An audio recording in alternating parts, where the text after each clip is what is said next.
production de Bonjour Monsieur le maire, saison 2022, saison 2 comme nous avons dit. Nous parlerons également de l'hygiène et de la salubrité dans la commune d'arrondissement de Yaoundé 5e chez le maire Bala Augustin, ainsi que dans la commune des Éca chez le maire Sylvain Moïse Tchok. Toujours au menu de cette émission ce jour, commune de Garoua 2e, le budget 2022 est désormais connu. Il se chiffre à hauteur d'1,52 milliard de francs CFA. Entre autres projets, le maire de Garoua 2e prévoit construire cette année une usine de transformation des déchets ménagers. Oui, c'est original. Ça peut également permettre aux agriculteurs de disposer du compost pour améliorer la qualité de leur production. À Toboro, chez le maire Célestin Yandal, le budget 2022 est connu. Il est fixé à 2,504 millions de francs CFA.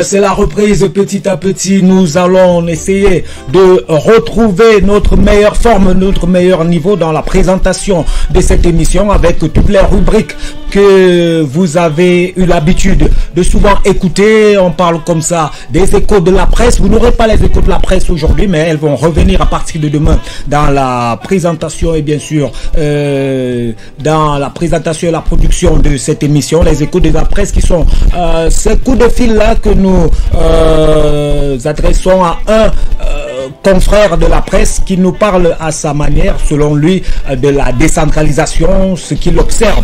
On a eu l'habitude, n'est-ce pas, d'avoir quelques confrères et certains qui apprécient en redemandent. Nous allons bien sûr à partir de demain dans la prochaine production de cette émission relancer bien sûr cette rubrique les échos de la presse. Nous aurons également le journal Cities Inside qui permet de faire le round-up de l'actualité des villes et communes du Cameroun tout à l'heure quand il sera 13h passé de 51 minutes. Nous aurons Cities Inside et bien sûr à la fin de l'émission votre rendez-vous avec les prévisions météorologiques à partir de 14h55 pour terminer cette émission. Un programme qui se veut interactif. Vous avez la possibilité vous également d'apporter votre contribution à ces échanges sur les thématiques liées à la décentralisation et au développement local. 654 21 21 17 6 96 96 55 60.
Tous les Camerounais et les Camerounaises, du nord au sud, de l'est à l'ouest, vivons tous unis, soyons solidaires, construisons l'avenir du pays, dans la paix,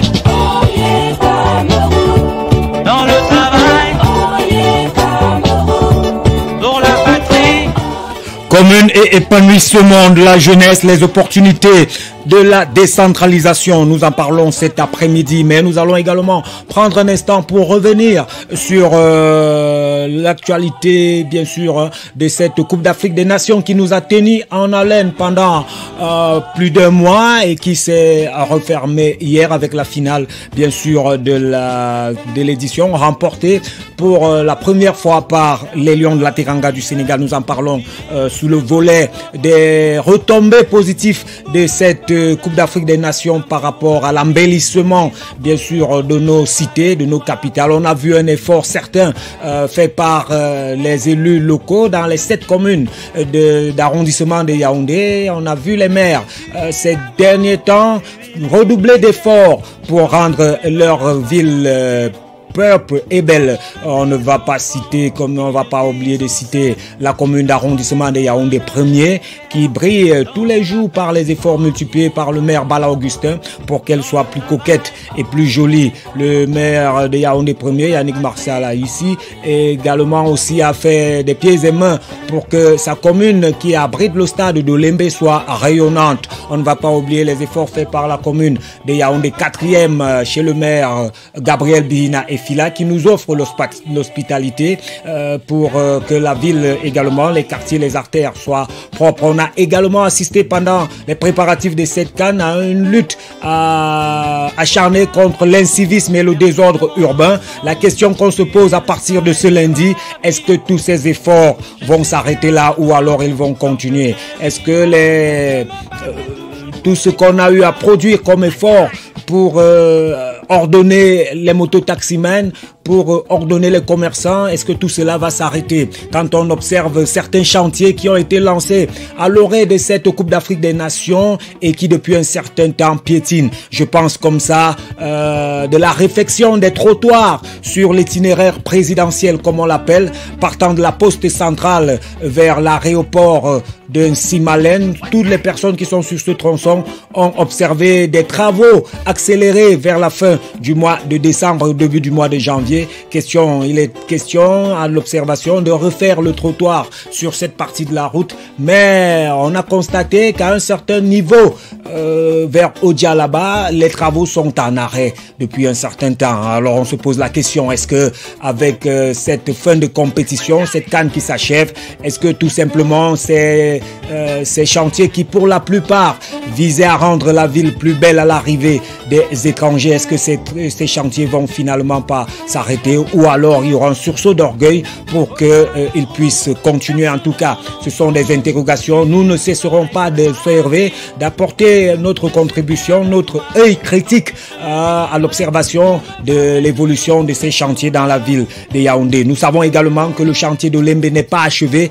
Il ne s'agissait pas de la construction d'un stade, mais plutôt d'un complexe multisport avec beaucoup d'autres infrastructures. On va également observer de ce côté, est-ce qu'après cette CAN, les uns et les autres vont tout simplement passer à autre chose et arrêter ces travaux? On attend, on espère de la part du président de la République et des autorités qui dirigent ce pays que les uns et les autres qui étaient à l'organisation de cette compétition, qui ont dirigé les travaux, puissent prendre la peine de venir et de rendre compte à la nation. Beaucoup d'argent, les montants sont faramineux. Il est question à un certain moment que les uns et les autres puissent avoir une idée claire sur la gestion de cette affaire. En tout cas, on a passé du bon moment avec vous.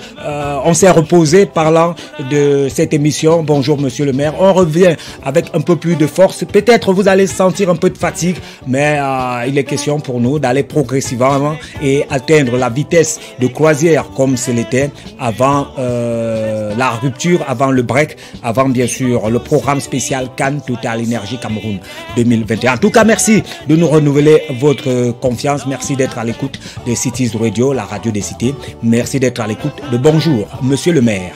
Pour la patrie, dans la paix, dans le travail, pour la patrie.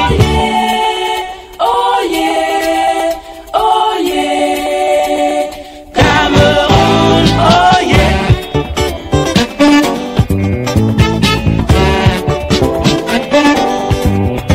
Au Cameroun, terre de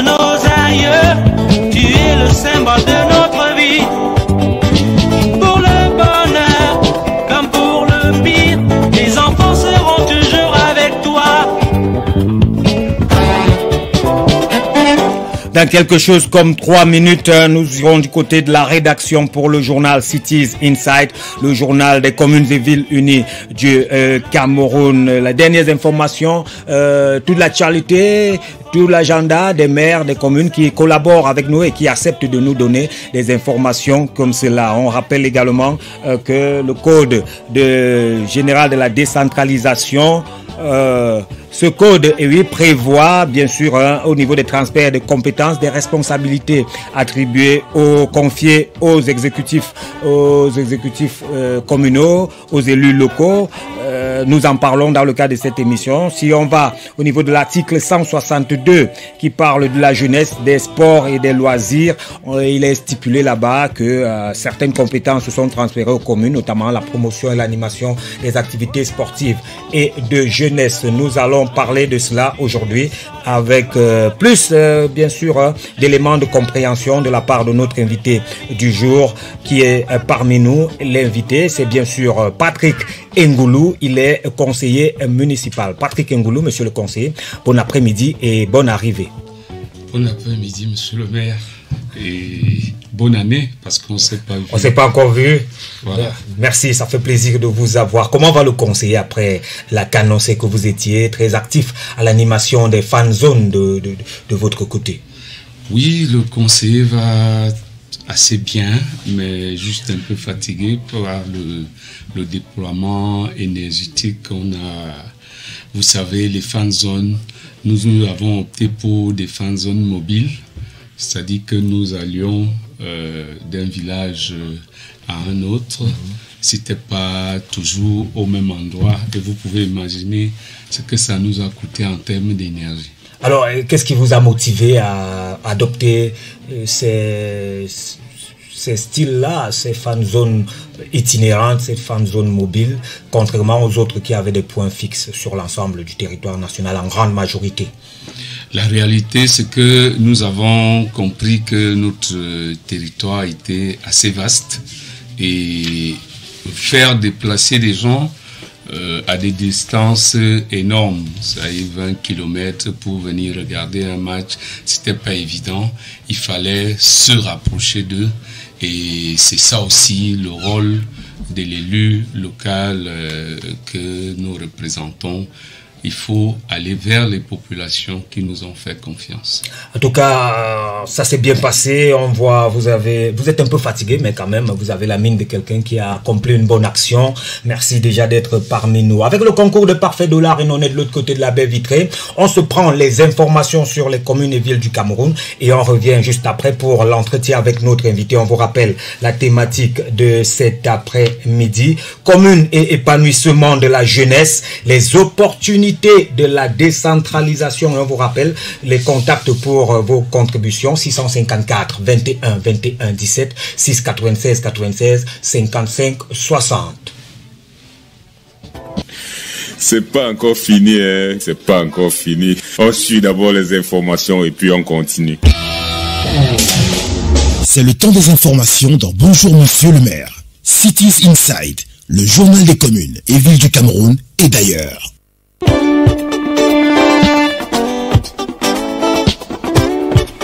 Mesdames, Messieurs, voici le temps des informations sur les communes du Cameroun. Cities Inside, le sommaire.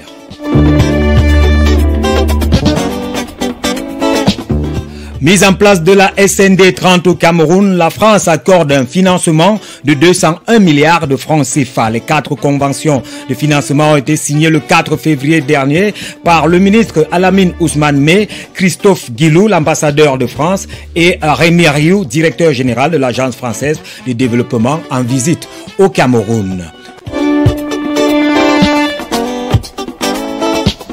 Commune de Garoua 2e, le budget 2022 est connu, équilibré en recettes et en dépenses à 1,52 milliard de francs CFA. Une enveloppe qui connaît une croissance de 112 millions de francs CFA par rapport à l'exercice de l'année 2021. C'est tout pour les titres de Cities Inside. Je suis hérité par la présentation, le développement dans quelques instants.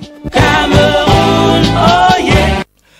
Mise en œuvre de la SND 30, nous l'annoncions en titre au Cameroun, la France accorde un financement de 201 milliards de francs CFA. En effet, 4 conventions de financement ont été signées le 4 février 2022 par le ministre de l'économie, de la planification et de l'aménagement du territoire, Alamine Ousmane May, l'ambassadeur de France au Cameroun, Christophe Guilou, et le directeur général de l'Agence française de développement, Rémi Rioux, en visite au Cameroun. C'était au cours d'une cérémonie présidé par le Premier ministre chef du gouvernement, Chief Dr Joseph John Gouté. Il s'agit dans un premier temps de l'accord cadre multi-tranche sur la période 2022-2024 d'un montant de 150 millions d'euros, soit environ 98,4 milliards de francs CFA au titre du prêt de soutien budgétaire PSB, assorti de l'accord d'octroi de crédit de la tranche 2022 d'un montant de 66,5 millions d'euros, soit environ 45,92 milliards de francs CFA. On note également la convention d'affectation du troisième CD2 d'un montant de 66,5 millions d'euros, soit environ 43,624 milliards de francs CFA, destinés au financement du projet Yaoundé Cœur de Ville. Et enfin, la convention d'affectation du troisième C2D d'un montant de 90 millions d'euros, soit environ 59,4 millions de francs CFA destinés au financement du projet d'aménagement des villes de Bamenda et de Maroua. Cameroun, oh yeah. Dans la vie de nos communes, Yaoundé 5 multiplie les efforts pour faire propre. La journée du 6 février 2022 a été marquée par une intense activité d'investissement humain sur la quasi-totalité de la sous-section OJRDPC et SOS Sud. Le point de rencontre de ce départ a été lié au lieu dit devant Printemps au carrefour Cansonel et SOS. Puis s'est suivi le balayage, le curage des rigoles, le ramassage tout au long de la boucle prévu par le programme des jeunes. Il est à noter que cette activité a été initiée dans le cadre de la célébration de la 56e édition de la fête de la jeunesse au sein de la sous-section OJRDPC de cette localité. Ceci étant, les apports se sont fait ressentir de toutes parts, notamment l'appui effectif de plusieurs membres de la section OJRDPC du Mfundi 5, chapeauté par Monsieur Zibi Cyril, de tous les conseillers municipaux de la zone SOS Sud, des présidents et présidentes des comités de base RD, OF et OJRDPC de la sous-section SOS Sud, de nombreux militants représentant tous organes sous la direction du président de cette sous-section OJRDPC SOS Sud, Djateng Fabrice Donald. Cameroun, oh yeah. Toujours parlons d'hygiène et de salubrité, allons à la commune des Eka dans l'Union Ekele chez le maire Sylvain Moïse Tchok.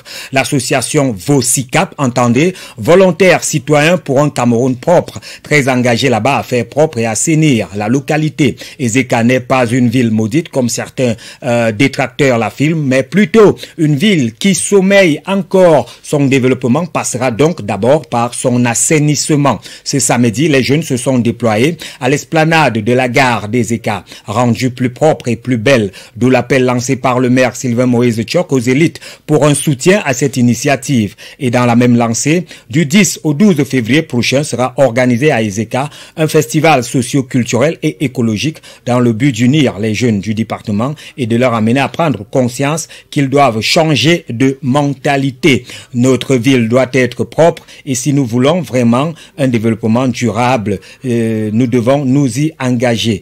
Parole du maire Sylvain Moïse Tchok qui invite donc toutes les élites à prendre part aux activités de cette grande manifestation pendant ces 3 jours. Cameroun, oh yeah. Commune de Garoua 2e, nous l'avons annoncé en titre. On parle là-bas du budget 2022 présenté par le maire Oumarou et adopté par le conseil municipal. Il se chiffre à hauteur d'1,52 milliard de francs CFA. Une enveloppe qui connaît une nette augmentation de 112 millions de francs CFA par rapport à l'exercice de l'année 2021. Outre les missions régaliennes reconnues à la commune, à savoir la construction et équipement des salles de classe, centres de santé, adduction en eau potable, aménagement de la voirie urbaine et d'autres infrastructures de haute importance, le maire de Garoua 2e envisage pour 2022 la mise sur pied d'une usine de transformation des déchets ménagers, la réorganisation du secteur des mototaxis, la mise en circulation des tricycles kidnappés, adaptés au transport urbain et à l'hygiène et à la salubrité. C'est la raison pour laquelle 704 099 000 francs CFA de ce budget ont été réservés à l'investissement contre 347 901 000 de dépenses de fonctionnement. Cameroun, oh yeah.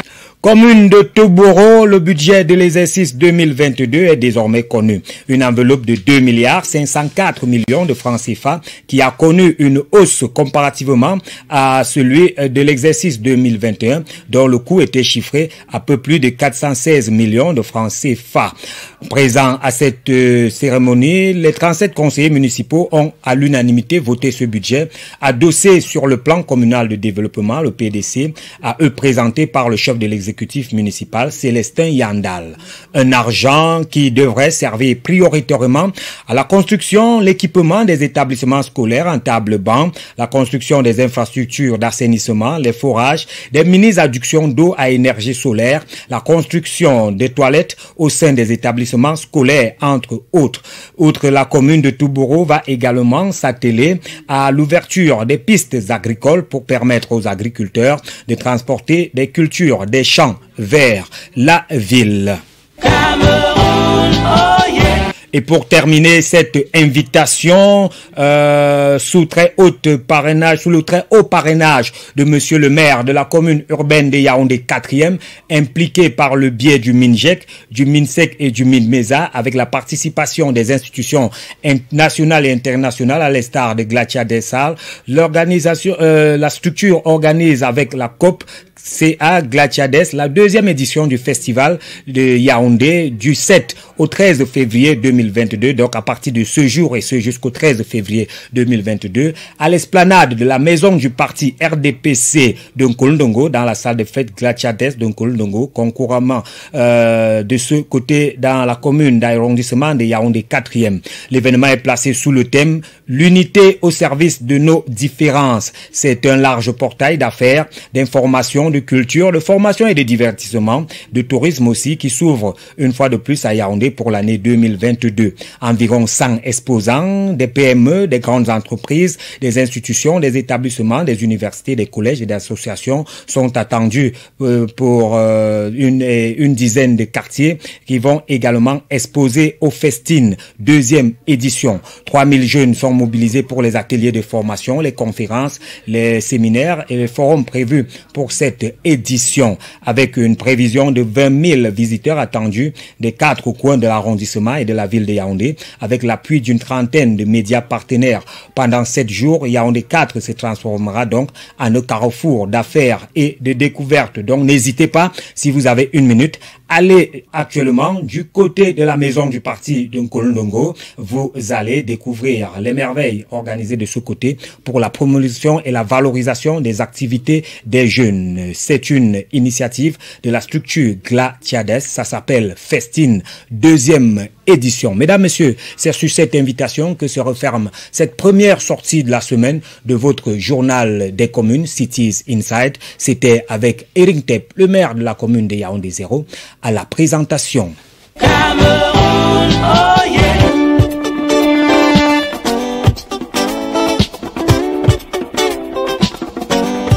Cities Radio.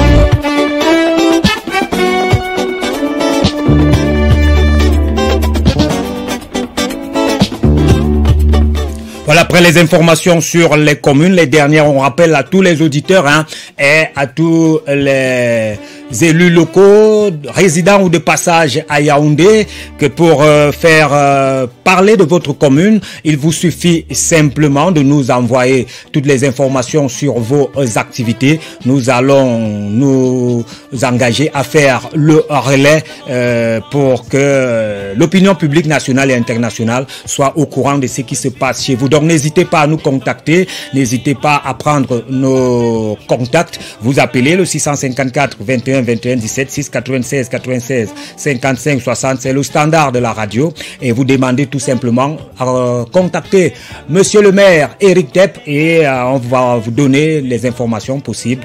À vous maintenant de nous transmettre toutes les informations. Nous sommes là pour être le relais. Nous sommes le premier. Et oui, véritablement, nous nous sommes imposés dans ce créneau, celui des activités, des actualités communales. Nous sommes la toute première émission quotidienne sur les collectivités territoriales décentralisées au Cameroun. Et ça se passe sur Cities Radio. Passez le message. C'est une façon également pour vous de nous aider.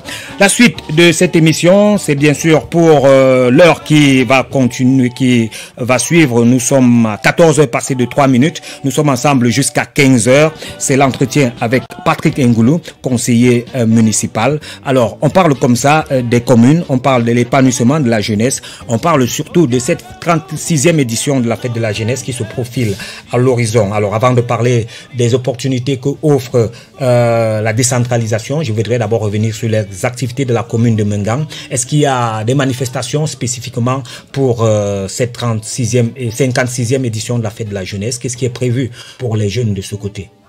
Effectivement, monsieur le maire, vous savez, chaque année, le maire Gabriel Bienvenu Aya s'est engagé à accompagner les jeunes. Depuis le mandat passé, nous avions pris l'habitude de... Ce que vous savez, c'est bien le plan matériel, mais c'est beaucoup plus mieux le plan spirituel. C'est pour ça que nous organisons généralement des conférences de presse pour éduquer la jeunesse. Vous savez, la jeunesse aujourd'hui, j'ai envie de dire, est à la croisée des chemins. Il y a des influences extérieures, il y a même des influences internes. Il y a des phénomènes qui viennent brouiller le développement de notre jeunesse. Donc, il faut de temps en temps essayer de les ramener sur le droit chemin par l'éducation, par des conférences de presse, des conférences, débats et autres activités. Maintenant, les activités sportives et la jeunesse, c'est comme la main et le bras. On ne peut pas imaginer une fête qui concerne la jeunesse sans activité sportive. Donc, il y a effectivement aussi un volet des activités sportives. Alors, le volet des activités sportives très rehaussé, est-ce qu'il y a un championnat? Est-ce qu'il y a une activité footballistique ou un marathon? Qu'est-ce qui est prévu et c'est pour quand? Ce qui est généralement prévu, c'est un mini-tournoi dit tournoi de la jeunesse qui regroupe les établissements périphériques à la zone urbaine, c'est-à-dire à la ville de Mengang. Il y a le lycée, il y a le CETIC, il y a des établissements primaires qui se livrent à un petit tournoi avec des matchs en aller-retour, et puis on a des finalistes qui livrent la finale le jour 10, c'est-à-dire le 11 février, en présence de toutes les autorités administratives de la ville. Alors, on est passé d'une journée, un 11 février, à toute une semaine désormais, des semaines même d'activité dans certaines localités au nom de la jeunesse, avec malheureusement toujours les mêmes meublés, les mêmes articulations. Ça devient monotone. On sait qu'il y aura un défilé le 11. Dans les établissements scolaires, il y aura des kermesses, peut-être le mercredi ou le jeudi ou alors le samedi. Des défilés, des rencontres de football. Est-ce que finalement, c'est pas un élément de déconcentration de la jeunesse, cette fête, cette façon de célébrer la fête de la jeunesse seulement autour des activités sportives, surtout autour des spectacles dans les établissements scolaires? Ça se limite à ça, la célébration de la fête de la jeunesse? Bon, monsieur le maire, vous savez, la jeunesse, c'est la tranche d'âge où toute influence est plus ou moins négative, parce que tout ce qui se fait à 14, 15, 20 ans, là, c'est sublimé. Bon, maintenant, c'est d'autant plus difficile que ce soit des adultes qui pensent en lieu et place des jeunes. Maintenant, nous essayons autant que faire se peut, d'essayer de coller à l'esprit des jeunes, qu'est-ce que les jeunes attendent, qu'est-ce que les jeunes veulent ce jour-là. Nous célébrons la jeunesse tous les jours. Le chef de l'État, son Excellence Paul Biya, en a fait le fer de lance de la nation. Ça veut dire la lance ne se brise pas le 11. C'est tout le temps que la jeunesse est au centre de la pensée du gouvernement du Cameroun. Mais maintenant, nous voulons meubler cette attention particulièrement le jour de la semaine du 11. Et maintenant, c'est la fête. On peut réfléchir. D'ailleurs, on réfléchit très souvent. Mais il faut quand même toujours qu'on finisse par une activité de détente.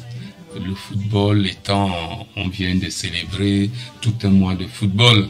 Vous imaginez un peu dans l'esprit des jeunes, ils veulent reprendre ce qu'ils ont vu les grandes vedettes faire, et vous n'allez pas priver la jeunesse de ça. Mais je vais dire que dans cet élan-là, nous comptons beaucoup sur les médias qui doivent nous accompagner dans l'éducation, dans l'accompagnement au quotidien de la jeunesse. Qu'est-ce qu'il faut faire, qu'est-ce qu'il ne faut pas faire. Vous voyez, il y a beaucoup de dérives, même au sein des établissements. Je suis membre du conseil d'établissement d'un lycée de la place. Je vous assure, quand le proviseur, madame le proviseur, vous fait le rapport des activités du lycée, vous avez froid d'eau des cas de dérives qu'elle connaît dans cet établissement. Donc nous faisons, c'est un effort commun. On ne peut pas remettre ça entre les mains des collectivités ou entre les mains des gouvernants. C'est tous ensemble que nous allons ramener nos jeunes sur la bonne voie. Il y a aussi ce sentiment d'abandon de la jeunesse par rapport au regard de l'attitude de certains leaders politiques, pas tous, mais en majeure partie du temps, les jeunes pensent que ceux qui sont au sommet de l'État, ceux qui sont à la hiérarchie, qui dirigent soit les communes, soit certaines autres entités dans ce pays, sont là-bas pour leur famille, sont là-bas pour leurs avantages personnels, et que la jeunesse n'est sollicitée que au moment des élections, ou alors pendant cette période de la fête de la jeunesse, on organise quelques événements comme ça, mais après, on retombe tout de suite, après cette effervescence, dans l'oubli, dans le quotidien, et que finalement, elle ne voit pas trop son intérêt dans la gestion politique au Cameroun. Monsieur le maire, moi je vais vous dire, le concept jeunesse m'embête un tout petit peu, parce que vous savez, il y a des jeunes de 20, 30 ans qui sont des grands hommes d'affaires, prospères et tout, qui ne se considèrent pas comme jeunes, qui pensent qu'ils sont à un niveau abouti de leur vie. Et puis, un grand penseur a dit qu'on est jeune de 7 à 77 ans, donc la jeunesse, c'est beaucoup plus un état d'esprit. Et j'en veux pour preuve. C'est vrai, c'est la tranche sociale la plus influençable. Parce que au milieu des jeunes, on peut s'aimer et tout peut pousser. On peut s'aimer la révolte, on peut s'aimer le professionnalisme, le développement, tout ce que vous voulez. Mais malheureusement, certains hommes politiques de notre pays profitent du petit manque d'attention de temps en temps pour dire aux jeunes, vous êtes à l'abandon. Moi, je prends le cas du découragement. Voilà, je prends le cas de la commune de Mengan. Je crois que nous avons au total 34 établissements scolaires, collèges et établissements primaires confondus. Aujourd'hui, c'est cette année, cet exercice, qu'on complète la dernière école qui ne bénéficiait pas d'un bâtiment moderne. C'est cette année. Vous comprenez que chaque année, il y a tout au moins 2 à 3 salles de classe que nous construisons. Ce n'est pas pour que les adultes reviennent et étudier dans ces salles de classe. C'est pour les jeunes. Je veux dire que le jeune qui est conscient, qui est citoyen, doit d'abord se prendre en charge. Monsieur Nter, vous êtes jeune. Vous êtes jeune, vous serez allé, je sais pas, vous plaindre au marché central ou marcher dans la rue pour dire que vous avez des problèmes. Vous êtes jeune, personne ne vous suit. Vous avez appris un métier que vous exercez bien, de manière citoyenne. Vous pouvez avoir des problèmes au quotidien. Tout le monde en a d'ailleurs. Parce que même ces adultes qu'on accuse là, ils ont des problèmes à leur niveau. Donc, il ne faut pas laisser prospérer ce discours de découragement qui veut que la jeunesse soit en abandon, que les gouvernements vivent pour leur famille. Bon, il y a des brebis galeuses dans la société. Je ne peux pas venir faire l'avocat du diable ici pour dire que c'est un mot que les gens décrivent n'existe pas.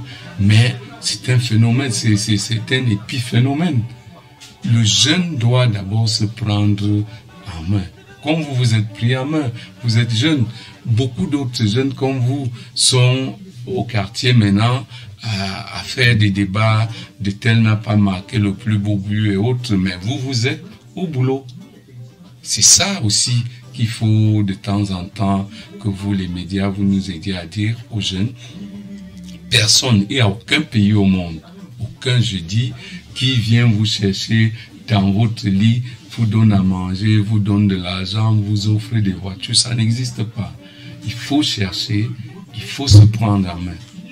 Alors, parlant de la prise en main de la jeunesse, on va s'intéresser singulièrement aujourd'hui aux opportunités, à tout ce qui est fait, le travail qui a battu dans les communes à l'attention de la jeunesse de ces localités, communes et épanouissement de la jeunesse, les opportunités de la décentralisation. Qu'est-ce qui va changer? Qu'est-ce que la décentralisation apporte de nouveau pour l'épanouissement des jeunes dans notre pays? Voilà, je pense que comme opportunité, c'est la toute première pour la jeunesse. Le chef de l'État, son Excellence Paul Biya, a créé dernièrement une école pour les métiers de la décentralisation. Les jeunes doivent oser, les jeunes doivent aller apprendre comment la décentralisation fonctionne. Il y a des métiers de la décentralisation. Vous savez, nos communes, malheureusement, manquent d'une main-d'œuvre qualifiée. Ça, vous pouvez le croire. Nous avons besoin des ingénieurs, nous avons besoin des communicateurs, des communicants, nous avons besoin même des employés des bureaux et autres dans les communes, mais des employés spécialisés. Dans les communes, la plupart du temps, ça se passe comment? On vous dit, voilà, ce jeune, il a son brevet d'études, il peut vous aider là-bas à la mairie pour ci ou pour ça. On le recrute, faute d'un jeune qui a une formation un peu plus pointue, un peu plus spécialisante dans le domaine de la décentralisation. Et nous avons 360 communes au Cameroun. Imaginez-vous ce que nous allons produire dans les années à venir comme emploi. Je prends le cas spécifiquement de la commune de Menga. Nous avons la fiscalité qui est un casse-tête dans la commune. Nous sommes allés au point de créer ce que nous avons appelé là-bas les postes fixes. C'est-à-dire, nous avons le braconnage, il y a ceux qui exploitent abusivement nos forêts, le bois et tout ça. Nous mettons des jeunes à des postes fixes pour contrôler, pour apprendre à gérer la fiscalité locale. Nous serions plus à l'aise à avoir des fiscalistes des métiers qui viendront nous éduquer, nous amener à être plus rentables. Parce que pour le moment, c'est plus ou moins archaïque. Parce qu'un jeune que vous enlevez sur la moto pour aller travailler à un poste fixe, il ne sait même pas quel taxi il doit recouvrer. Il apprend dans le tas. Bon, il faudrait encore qu'il soit un peu honnête. Sinon, c'est des difficultés. Les communes, c'est une niche d'emploi pour les jeunes. C'est véritablement une niche d'emploi. Mais maintenant, moi, j'inviterais les jeunes à se spécialiser davantage. Parlant de spécialisation, il y a eu cette polémique après la sortie du ministre Issa Chiroma Bakary qui, dans une phrase, reprochait à certains parents et à certains enfants de faire, moi ça c'est mon interprétation, de faire l'éducation à vue, la navigation à vue. On va à l'école pour faire des filières littéraires sans vraiment avoir un projet professionnel derrière, et que plus tard ça donne... ça cause des difficultés sur le marché de l'emploi. Quand vous demandez aux jeunes de se spécialiser, que voulez-vous dire précisément? Voilà, à propos de ce qu'a aurait dit, moi j'ai pas suivi cette interview-là, à propos de ce qu'aurait dit le ministre Issa Chiroma, je pense que le ministre a juste dit tout haut ce que les gens disent tout bas. Parce que vous savez, dans nos... Et au Cameroun, on n'aime pas qu'on dise tout haut ce qu'on dit tout bas. Voilà. Dès que vous le dites comme ça... Parce qu'il a été flingué par certains journalistes, il a été pris en partie même par certains historiens parce qu'il avait cité l'histoire. En tout cas, ce sont des commentaires. Voilà, donc je dis... vous savez que dans nos universités, vous avez été dans des grandes écoles. Vous savez qu'il y a vous avez eu des camarades qui vous disent vraiment, moi la science c'est trop compliqué. Je cherche facilement ma licence et ma maîtrise et puis je me bats à trouver un emploi. Je suis dans les concours. Vous savez, quand quelqu'un a cette façon de penser, ça veut dire qu'il n'a même pas un projet de vie pour lui-même. Parce que quand vous avez un projet de vie, vous vous levez le matin, vous dites, je voudrais être historien. L'histoire n'est pas péjorative. Il y a des métiers adossés à l'histoire, à la science, parce que tout ça, c'est des sciences. Mais je dis, il n'y a aucune science qui soit moindre que l'autre. Mais maintenant, quand vous allez vers cette science-là, il vaut mieux avoir un projet par rapport à ça. Si vous êtes historien pour faire la recherche, ça aboutit généralement à des emplois.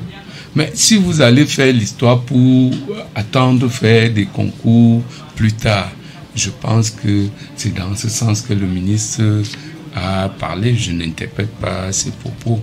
Mais quand je parle de spécialisation, vous savez, il y a l'école que le chef d'État a créée dernièrement. Quand vous avez votre bac ou votre licence, allez à Buea vous inscrire. À la NASLA. À la NASLA. Et puis, plus tard, vous serez spécialiste de la décentralisation, même sans chercher l'emploi. Moi, je vais vous dire, je travaille avec beaucoup de communes. Quand je travaille avec beaucoup de communes, ce n'est pas en tant que conseiller municipal. C'est beaucoup plus comme... expert du développement et de la décentralisation. Il y a un certain nombre comme monteur de projets et autres. Ces mairies, ces communes viennent me chercher là où je suis. Donc, il vaudrait mieux se spécialiser, aller travailler à la commune parce que on est utile à la commune par rapport à un pan. Alors, quelles sont les orientations, vous qui êtes dedans, vous qui êtes conseiller municipal, vous avez une vue plus large des besoins de la commune, en termes de conseils et d'orientation qu'on peut donner à la jeunesse, quelles sont les spécialités qui peuvent facilement permettre à un jeune de trouver du travail dans l'univers communal? Dans l'univers communal aujourd'hui, les mairies, les communes ont besoin des architectes. Les architectes. Des voilà. Ingénieurs de génie civil, des ingénieurs, des environnementalistes, des comptables, des experts en fiscalité, donc des fiscalistes. Bref, il y a... c'est comme dans l'administration centrale, c'est-à-dire que tous les profils dont l'administration centrale a besoin, la commune en a besoin, sauf que c'est à une échelle un peu plus réduite. Mais des communes vont se développer par rapport à leur main-d'œuvre. Parce que quand vous avez des gars calés dans les communes qui rentabilisent, qui montent des bons projets, qui cherchent des partenariats, vous allez vous retrouver avec une commune qui fait rentrer en termes de partenariat des milliards. Et si nos petites communes de brousse, si vous avez en un exercice, vous faites entrer 1 milliard, 1,5 milliard, vous pouvez employer une centaine de personnes que vous allez payer aisément.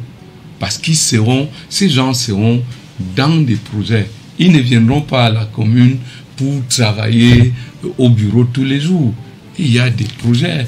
Si vous développez des projets de développement dans des communes, des centrales solaires, je ne sais pas moi, vous aurez besoin tout le temps des techniciens qui accompagnent ces projets-là. Donc, la jeunesse a intérêt à s'intéresser parce qu'il faut d'abord lire, je dis, sur une tête, ce que vous faites, c'est peut-être plus tard que les gens vont se rendre compte que vous êtes sur la bonne voie. Les jeunes doivent s'approprier le code de la décentralisation. Parce que en le lisant au quotidien, vous comprenez des opportunités que ce code recèle. Parce que les maires même, parfois, peut-être faute de temps, ne parcourent pas ce document qui est immense, qui leur donne des pouvoirs immenses. Parfois même, ils ont de la peine à exprimer ou à exercer ces pouvoirs alors que le code a tout dit. Le code a tout dit. Donc, la jeunesse, nous, quand nous étions jeunes, la télé n'était pas encore aussi accentuée que maintenant. Vous pouviez avoir... La vie ne coûtait pas aussi cher. La vie ne coûtait pas aussi cher. Vous pouviez avoir un poste téléviseur à la maison qui n'était pas connecté à un réseau de câbles. Ça veut dire que vous êtes contraint à suivre les programmes de votre radio concurrente sans publicité. Et puis, ça réduisait l'impact de la télé. Aujourd'hui, vous avez une pléthore de chaînes. Les jeunes passent le temps à regarder la télé. Ils ne lisent plus. Nous, on lisait. Moi, par exemple, ma punition était qu'on m'achète des ouvrages pour lire. On te dit, tu finis de lire l'ouvrage, tu m'expliques, tu me fais le point de l'ouvrage que tu as parcouru.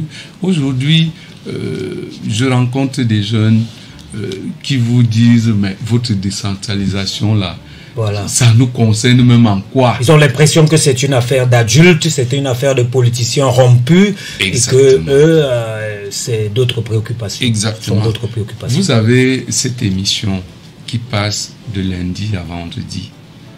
Vous avez offert des opportunités aux Camerounais de s'exprimer, d'apprendre même à travers cette émission. Mais malheureusement, c'est l'émission où les gens appellent le moins. Le moins. Mais si on avait dit ici pourquoi l'Égypte a gagné le Cameroun au tir au but, ouais, on serait inondé de coups de feu aujourd'hui. Ouais. Ça n'intéresse pas les gens. Or, ce que vous faites, c'est de faciliter la compréhension de la décentralisation. Ils peuvent ne même pas lire le code, mais s'ils suivent régulièrement, s'ils appellent pour s'informer, ils seraient peut-être plus ou moins au même pied d'égalité que ceux qui lisent le code au quotidien. Le secret, c'est s'informer, se former. Si un jeune s'informe, il se forme. Je ne le vois pas en train de chômer. Ça, vraiment, je vous assure. Il y a les jeunes qui posent aussi également comme un frein à leur épanouissement. On sait que le chef de l'État leur a dit d'oser, mais le premier frein souvent, c'est qui calme un peu leurs ardeurs, qui les contraint à une certaine torpeur, à une certaine timidité par rapport à l'approche du marché de l'emploi. La corruption qui mine notre pays, le tribalisme, le favoritisme. À peine vous leur faites une suggestion, déjà ils vous demandent qui dirige l'entreprise, elle appartient à qui, et à partir de ce moment on se fait déjà des petites limitations. Est-ce qu'il y a des voies de résolution de ces problèmes qui minent franchement le Cameroun à travers cette décentralisation, le tribalisme, le favoritisme, la corruption? Monsieur Ntep, je vais vous dire quelque chose. Il n'y a aucun pays au monde où il n'y a pas de corruption, où il n'existe pas de favoritisme. Si certainement à des degrés moindres, peut-être l'impact n'est pas certainement aussi ressenti que celui que vous ressentez au Cameroun. Bon, mais je vais vous dire, imaginez-vous, monsieur Ntep, que quelqu'un souhaite passer à votre émission. Il vient le matin, vous lui dites vraiment il n'y a pas de place. Il vient à 10 h, vous lui dites, à un moment donné, vous allez lui dire non, venez quand même, venez, je vais voir ce que vous voulez dire. Au Cameroun, il faut persévérer. Il faut persévérer. Moi, mon premier contrat de consultation dans la vie, c'était au ministère des Travaux publics. Je connaissais ce directeur ni d'Adam ni d'Ève. Je suis allé avec mon dossier moult fois. Est-ce que les jeunes vont donc, sont donc amenés à toujours arpenter les mairies pour finalement se faire accepter au forceps? Ce n'est pas ce que je voulais dire. Je vais dire qu'il faut persévérer. Il faut persévérer. Il ne faut pas être partisan du moindre effort. Et puis, monsieur Ntep, soyons aussi un peu humbles. Parce que ce n'est pas parce que vous avez initié un document que vous pensez qu'il est le meilleur du monde. Les documents que nous déposons comme des propositions, des offres d'emploi ou des offres de services et autres, nous pensons souvent que nous avons fait ce qu'il fallait faire. Il faut... Parfois, là-dedans, quand le destinataire exploite le document, il se rend compte que, en réalité, vous n'avez pas le niveau requis pour le service que vous demandez. Parfois, il faut être humble. Essayez d'aller jusqu'au bout de temps en temps. Apprendre, persévérer. On ne devient forgeron que quand, à force de forger. On ne va pas aller... Vous venez ici, vous déposez un dossier, vous tournez les talons, vous rentrez chez vous. Vous attendez que le PDG de Cities Dieu vous appelle pour vous dire voilà l'emploi. Non. Non, ça ne se passe pas comme ça. Je vous dis, mon premier contrat, ce monsieur, je ne le connaissais pas. Je suis passé devant lui une fois.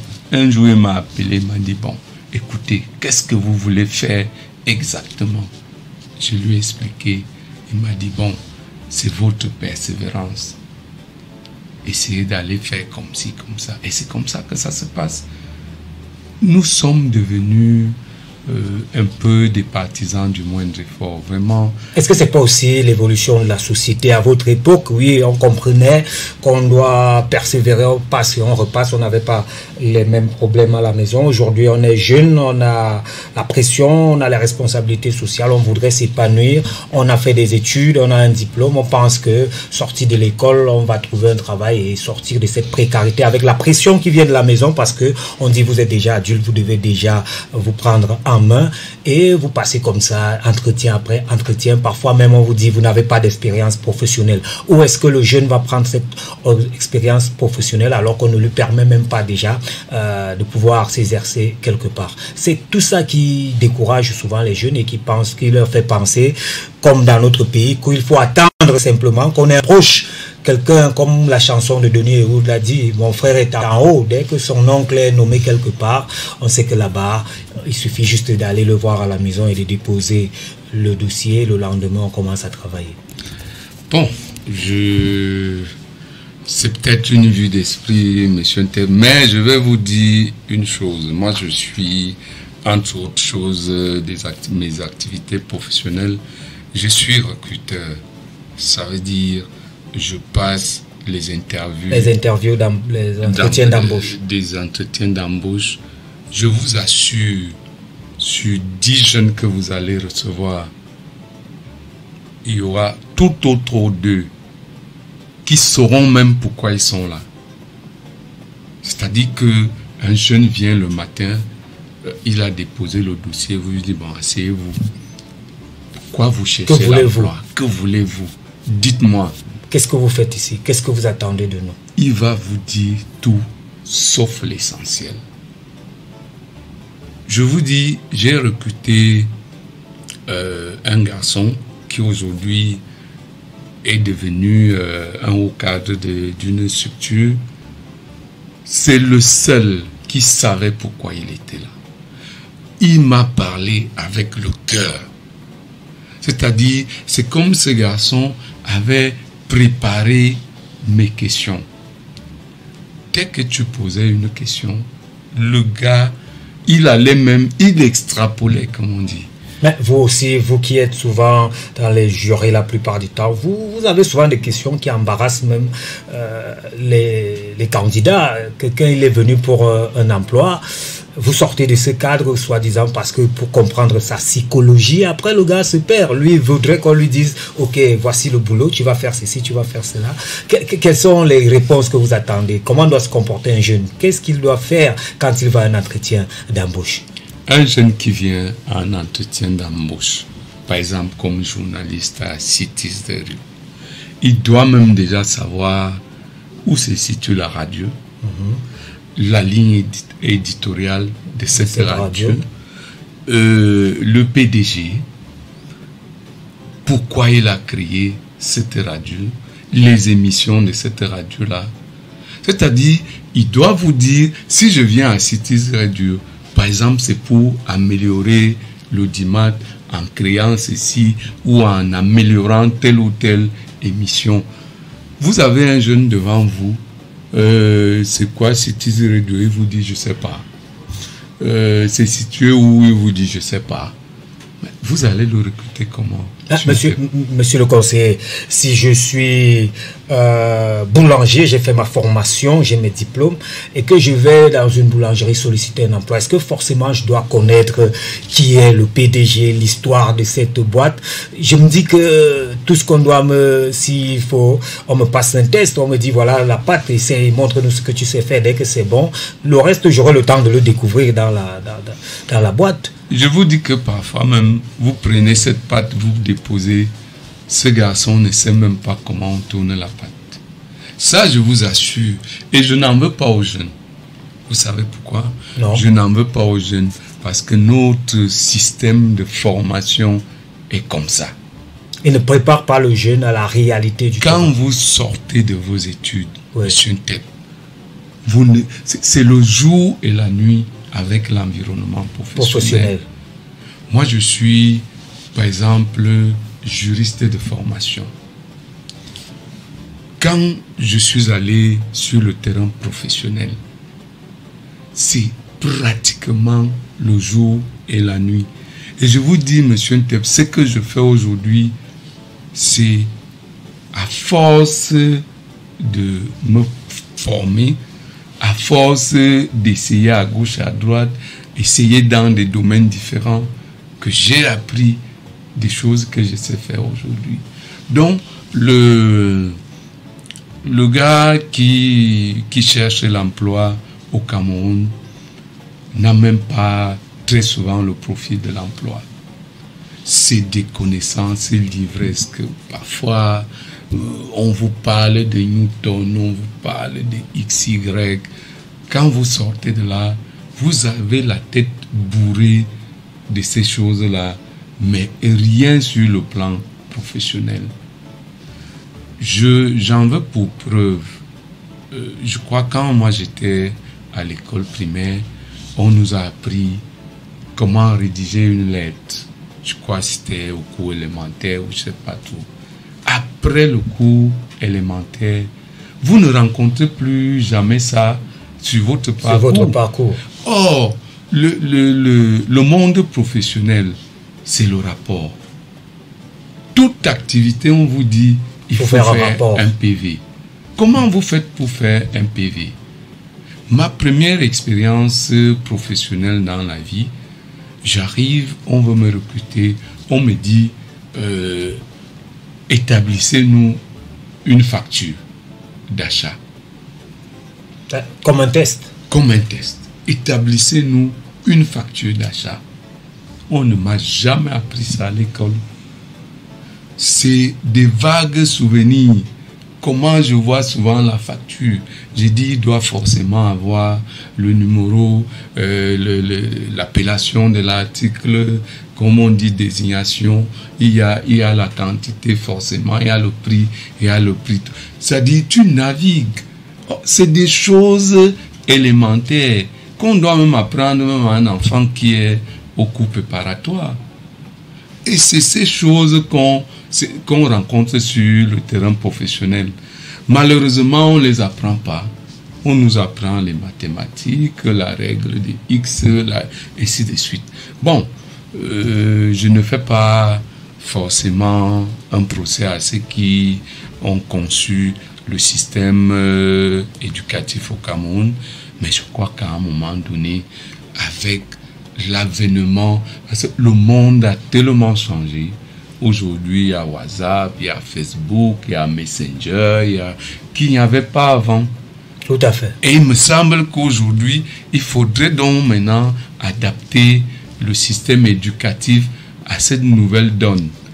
Parce que un enfant qui a fait l'école, je ne sais pas, dans une forêt de Melundu, qui n'a jamais connu Facebook et autres, il vient travailler à Cities Radio. Tu dis, envoie-moi les éléments par WhatsApp. Il fait comment? Pourtant, il a le bac. Il fait comment s'il ne l'a pas appris? Donc, je crois, il me semble que les jeunes peuvent avoir raison quand ils disent que il y a une légère manque d'attention vis-à-vis d'eux, parce qu'il y a des choses que les jeunes aiment, avec lesquelles il faudrait les habituer, il faudrait adapter leur éducation à cette nouvelle donne-là. Mais en gros, le gouvernement fait suffisamment de choses. Il peut manquer, et il me semble qu'il manque la communication. Vous savez qu'il y a un lycée agricole à Yabassi, dans la zone de Yabassi. Très peu de gens le savent. Or, c'est une très bonne initiative. Dans la commune à laquelle j'appartiens, où je suis conseiller municipal, nous avons une école de formation au métier agricole qui paye pratiquement les apprenants. Ils ont 7 000 francs d'argent de ration par semaine. Le CFA. 7 000 francs d'argent de ration par semaine. Donc vous allez à l'école et on vous donne les moyens d'avoir... Vous êtes logé. Logé. Vous êtes logé, vous avez votre argent de ration. À la sortie, vous avez droit à 1,5 million pour votre insertion. Et comment on fait pour être admis dans cette école? Pour être admis dans cette école, il faut être âgé de 15 à 35 ans. Il faut passer un concours. Il faut passer un concours. Oui, pour le recrutement. C'est un test de recrutement. Niveau... C'est pas un concours. Niveau 7. Niveau 7. Ça veut dire tous les Camerounais, tous les jeunes qui sont à l'écoute peuvent aller de ce côté également, se faire former et espérer. Parce que c'est ça qui est intéressant, c'est qu'au bout de la formation, c'est ça qui m'intéresse, vous avez dit, il y a un accompagnement. pour l'insertion. 1,5 million pour votre projet. Ouais. C'est aussi ça qui manque parfois au niveau que les jeunes déplorent. On leur donne des formations à gauche et à droite, on renforce leurs capacités, mais après, on les abandonne. Ils n'ont pas les moyens, ils n'ont pas les titres fonciers, ils n'ont pas les garanties pour aller trouver des financements dans les banques. Et ça fait à un moment aussi, ils se sentent abandonnés. Pourtant, on ne fait que leur dire, il faut oser. On n'ose pas sans moyens. Voyez-vous, ça c'est le gouvernement qui fait ça. C'est le gouvernement qui crée cette école. C'est une école communale. C'est un centre de formation communal. Mais je vous dis, monsieur Ntep, comme originel de Mengan, je pense que la promotion de cette année, il n'y a pas eu 10 gars de Mengan. Il n'y a pas 10 gars. Alors comment comprendre ce paradoxe? Voilà. Il y a une école, il y a une opportunité pour vous, à l'attention des jeunes du coin, mais ils ne s'y intéressent pas. Vous avez un bâtiment de 35 chambres. Oui. Chaque jeune a sa chambre, un lit, un matelas. Vous n'apportez que les draps. Vous avez 7000 francs chaque fin de semaine comme votre ration alimentaire. À la sortie, ce qu'on vous demande, c'est de monter un projet. Et ce projet, dès qu'il est validé par le conseil d'école, on le prend en charge à hauteur d'1,5 million. On vous demande juste un titre de propriété pour pouvoir implanter votre projet. Mais vous avez des jeunes qui, le matin, sortent, ils partent jouer au Sango. L'école est à un pas de chez eux. Ils ne viennent pas. Parce que c'est bien beau de dire on abandonne les jeunes. Il y a des initiatives. Ça, ce n'est pas la seule. Il y a Bingela qui est là. Ouais. Moi, j'étais à Bingela plusieurs fois déjà. Et pas. Les pubs, c'est quelque chose d'extraordinaire. Bon, moi, je ne citerai pas les pages U et autres, parce que chaque fois qu'on cite, on va vous dire non, est-ce que c'est tout le monde qui peut... Qui est admis là-bas. Voilà une école, je dis, pour avoir les 35 dossiers, vous trimez. Les gens viennent du sud, ils viennent de l'ouest, ils viennent du littoral. Mais vous avez les jeunes de votre village dont l'école est située. Personne. Alors, qu'est-ce qui explique cela? Est-ce que ce n'est pas un manque d'encadrement de la jeunesse, alors qu'on connaît le dynamisme, même au sein du parti politique, on peut récupérer certains jeunes, leur donner certaines orientations. Est-ce que les jeunes de Mengan sont abandonnés par l'élite de Mengan? Bon, c'est vrai que ce n'est pas à moi de répondre à cette question, c'est la jeunesse qui pourrait répondre à cette question. Mais ce que moi je sais, c'est que la commune de Mengan n'a jamais lésiné sur les moyens quand il s'agit de la jeunesse. J'en veux pour preuve, voilà une école. C'est 35 places.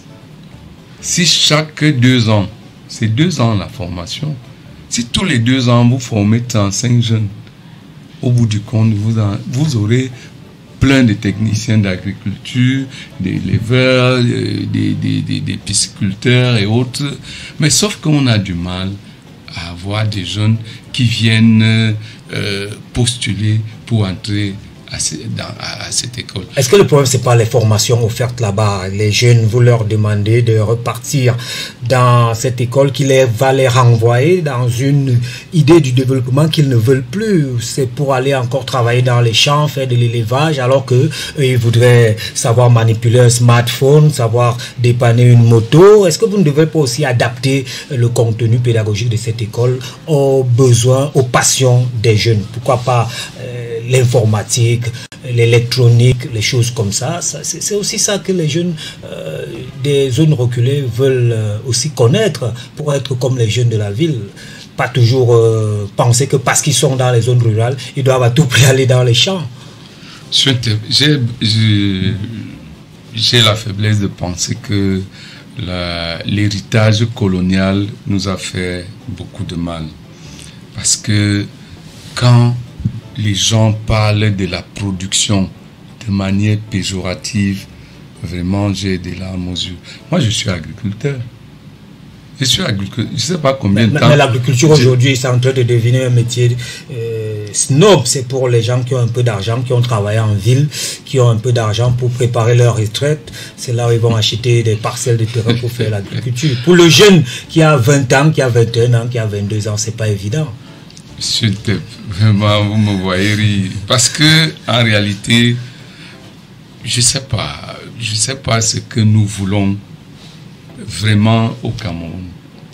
Nous avons des opportunités. Moi, je suis agriculteur. Je ne sais pas combien de fois je vous ai dit que j'étais au champ. Je passe presque mes week-ends dans mes champs.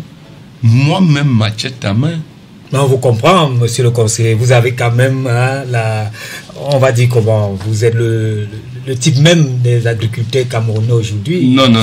On travaille en ville, on a quelques années déjà, la retraite approche automatiquement. Je ne suis pas d'accord avec cette façon de voir. Ouais. J'ai un cousin qui aujourd'hui, matériellement, il me laisse de loin. Il n'a jamais travaillé. Il a acheté des compteurs, des pick-up, il a fait une grosse maison et tout. Au village. Au village. Rien qu'avec l'agriculture.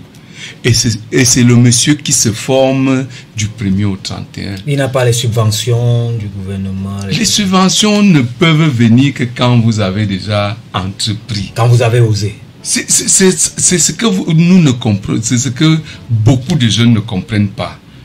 On ne subventionne pas quelqu'un qui est sur le néant.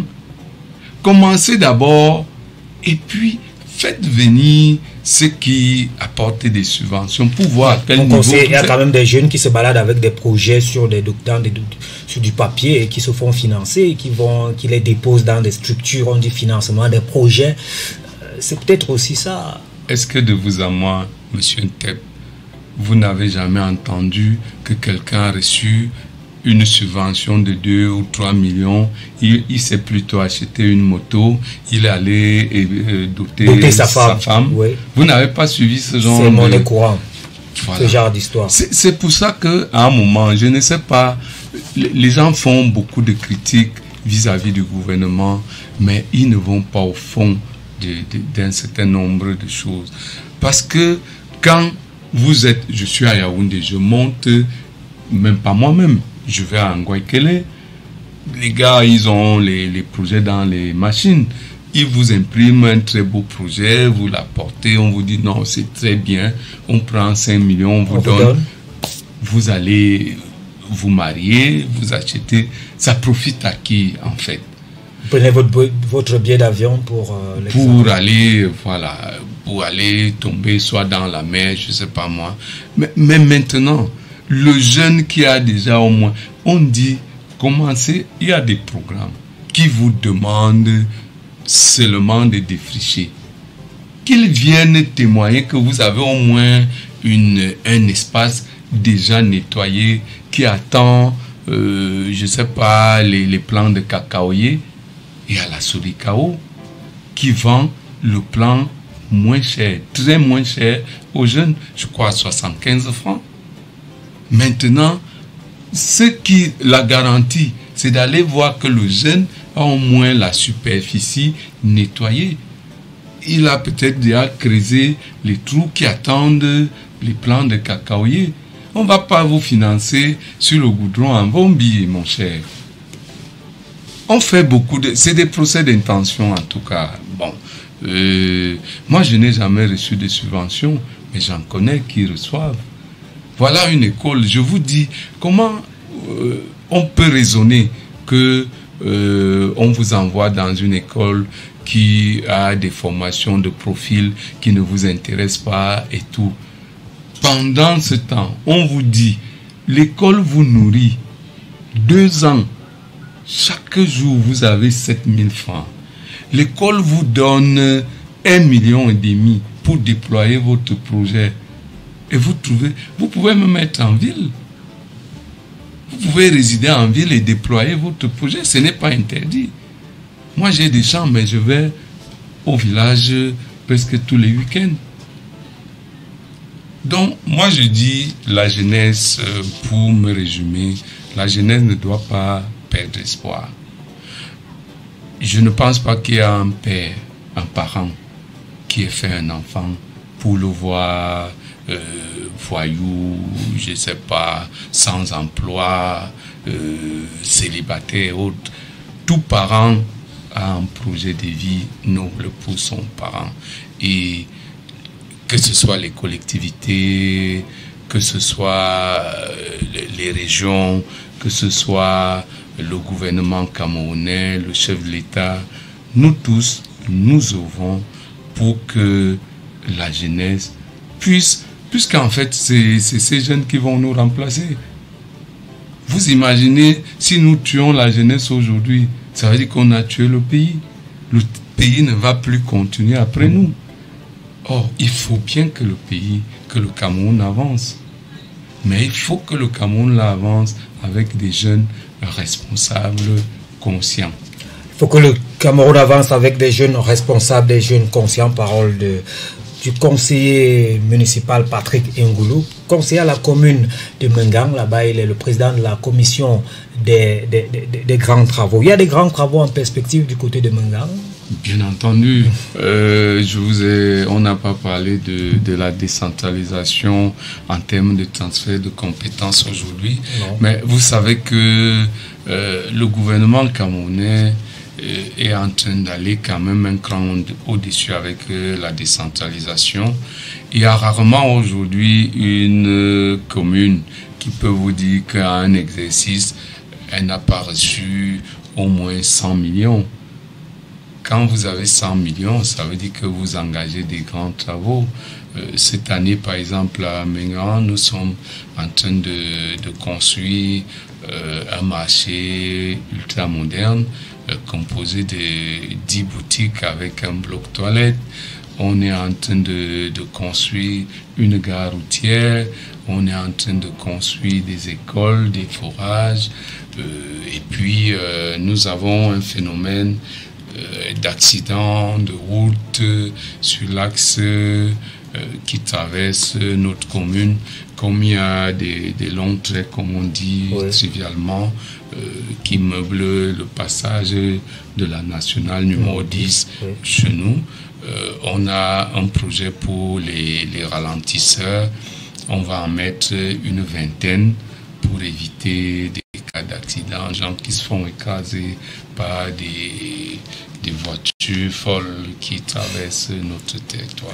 Merci à vous, merci et surtout bon courage à la commune de Mengang pour la réalisation de tous ces projets en 2022. Avec le concours de Martial Alima de l'autre côté, on se prend la dernière des rubriques, c'est la page météo et on se sépare. À présent, la météo dans Bonjour Monsieur le maire, avec le concours de la direction de la météorologie nationale au ministère des Transports. Voilà, sous l'effet du renforcement de l'harmattan, l'extrême nord et le nord sont susceptibles d'abriter une atmosphère chargée d'importantes quantités de poussière. Il est conseillé aux habitants de boire assez d'eau et d'arborer régulièrement un masque facial. Par ailleurs, le Grand Sud reste exposé à des intrusions sud-ouest d'humidité en cette période, en présence des aérosols, brumes sèches servant de noyau de condensation et des températures modérées. On devrait y enregistrer quelques pluies sporadiques faibles à modérées. Cette situation est susceptible de persister avec faible intensité au cours des prochains jours. Pour cet après-midi de lundi, la brume sèche régnera sous un ciel ensoleillé sur le pays. Toutefois, la côte, le sud et le centre exposés au courant d'air humide sont susceptibles d'enregistrer de faibles pluies isolées. Dans le septentrion, outre la brume sèche accentuée, on pourrait observer des poussières à suspension attendues attendues dans l'extrême nord et le nord. Les températures maximales franchiront les 35 degrés Celsius à Yokadouma, c'est dans la région de l'Est. Pour cette nuit de lundi, l'ensemble du territoire national baignera sous un air particulièrement frais. La brume sèche perdurera dans la partie nord du pays, tandis que dans le Grand Sud, on observera de la brume humide qui évoluera progressivement en brouillard. Des poussières en suspension sont attendues dans certaines localités à l'extrême nord et dans le nord du pays.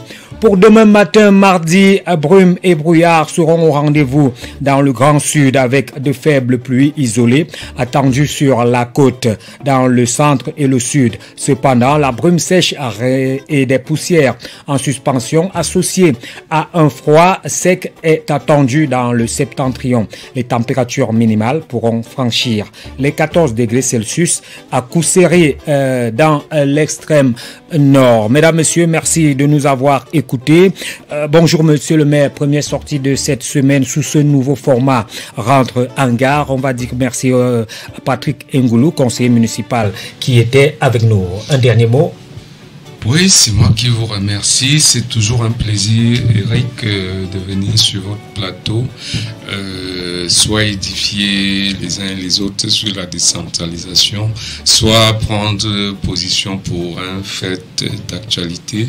Le travail que vous abattez est un travail d'un citoyen qui se bat et je vous soutiendrai autant que mes moyens me le permettront. Merci et que Dieu vous en donne davantage pour que nous également nous puissions continuer notre labeur. Commune et épanouissement de la jeunesse, les opportunités de la décentralisation, c'était le thème de l'émission de ce jour. On se retrouve demain, même heure, pour parler bien sûr des collectivités territoriales décentralisées et du développement local et de l'implémentation de la décentralisation. Merci à Martial Alima de l'autre côté de la baie vitrée. Merci à Ulrich Thibault, Kwam Simo de Grâce Lonti. Merci à Madame Bibi Ngassa, Monsieur Alain Mougang et merci également à tous les confrères de Cities Radio pour leur appui multiforme à la réussite de cette production. Je suis le maire de la commune de Yaoundé 0, le super maire de la communauté médiatique. J'étais à la présentation. Eric Tep, c'est mon nom. Le maire, c'est moi. Et n'oubliez pas, si quelqu'un fait semblant d'être malade, faites semblant de le soigner.